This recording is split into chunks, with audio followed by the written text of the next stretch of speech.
চা বাগান, সুন্দর দৃষ্টিনন্দন প্রকৃতি। আর এই সময় আকাশে মেঘ ডাকছে। এতক্ষণ প্রচুর বৃষ্টি ছিল। আমরা বৃষ্টিতে ভিজতে ভালোবাসি, আগেই বলেছি। তাই বৃষ্টিতে ভিজে আমরা একেবারে নাকানি চুবানি খেয়েছি। এখন বাড়িতে যাচ্ছি। আমাদের আজকের যে কর্ণধার হাবিব ভাই, আমতলী টি গার্ডেনের, ওনার বাড়িতে আমাদের আজকে ডাল ভাতের দাওয়াত রয়েছে। সেটা খাওয়ার জন্য অনেক দূর থেকে আমরা আসছি।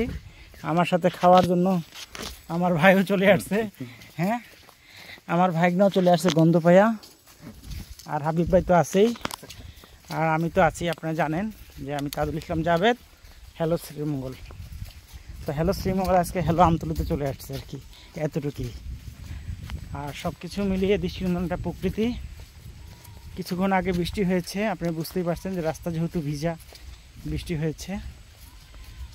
আর প্রকৃতি দেখি, কথা বকবক না শুনে প্রকৃতি দেখি। আর এই যে চা বাগানটা দেখতে পাচ্ছেন, এই চারাটা হচ্ছে মোটামুটি 20 থেকে 25 বছর বয়স হবে। চা গাছ দুই ধরনের হয়ে থাকে, একটা মাদার বুশের থেকে হয়, আর একটা গুটা থেকে হয়। তো গুটি যেটা হয় সেটাকে বলা হয় মাদার টি গাছের গুটা, মানে গুটি চারা বলে। একটা হচ্ছে পাতা থেকে হয়, গুপটি থেকে হয়, মানে সেটাকে বলা হয় পাতার গাছ যেটা, সেটা 40 থেকে 80 বছর পর্যন্ত পাতা দেয়, নাকি হাবিব ভাই? হ্যাঁ। আর আরেকটা গাছ যেটা, সেটা 40 থেকে 120 বছর মতো পাতা দেয়। 120 বছর, হ্যাঁ ঠিক বলেছেন ভাই। তো চা বাগানে আসবেন, বেরিয়ে যাবেন, কিন্তু চা বাগানের অনেক দৃশ্য দেখবেন, কিন্তু তথ্য জানবেন না, তাহলে আপনার কিন্তু ঘোরাটা সার্থক হবে না।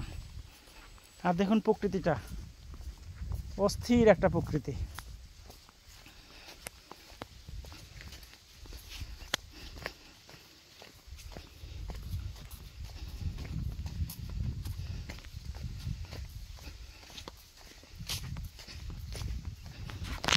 কেমন লাগছে হাবিব ভাই? আলহামদুলিল্লাহ, ভালো লাগছে ভাই। আপনাদেরকে এভাবে সাথে নিয়ে ঘুরছি, খুব ভালো লাগছে আমার। আচ্ছা, আপনি খুশি হলে আমরা খুশি। হ্যাঁ ভাই, আমি খুশি, আজকে আপনাদেরকে পেয়ে অনেক খুশি। তো আপনারা যদি এইভাবে রনে বনে জঙ্গলে ঝিরিতে চা বাগানে ঘুরতে চান, হ্যালো শ্রীমঙ্গল, হ্যালো আমতলী, এই দুইটা পেজ রয়েছে, আপনি নক করতে পারেন। ল্যান্ড অফ বিউটি, এরপরে প্রদীপ মুভমেন্ট, তো এরকমের কিছু রয়েছে। আবার সঞ্জিত স্যার কুলাউড়ার হ্যালো বড় লেখা রয়েছে। তো এইরকমের কিছু পেজে আপনারা নক করতে পারেন। আমরা আপনাদের যে মনের ভিতরে লুকায়িত দৃশ্যটি, সেটা দেখানোর চেষ্টা করব। তো ভালো থাকবেন, প্রকৃতিকে ভালো রাখবেন। ধন্যবাদ।